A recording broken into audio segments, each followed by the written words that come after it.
how people are in your church are using their time, and how they feel about their gifts that they have been given by God. How do they feel that they're being used by the church?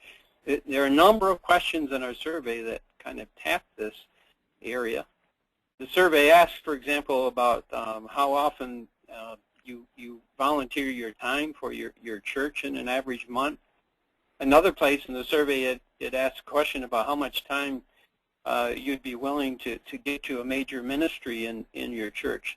And it's interesting to compare the results on those two, because typically we find from the survey, we find people are actually willing to give more of their time than they're actually giving. Now this may not sound right to a lot of people out there who continually are saying, we just can't get volunteers.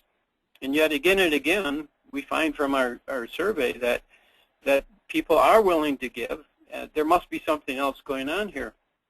One church I served and worked with on stewardship, they concluded from this kind of result that, well, maybe what we're not doing is getting the information across to our congregation as to what the service opportunities are out there in the community.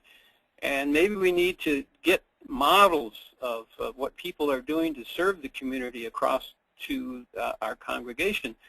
So they came up with the idea of videotape interviews of church members who are very active in serving in the community and what they're doing. So they would interview these people, ask them, what are you doing? How did you get involved in this? And how do you feel about it? And so on. And they would show these clips then during the offering part of the worship service. And it turned out to be a very effective way to get across to the other members of the congregation all of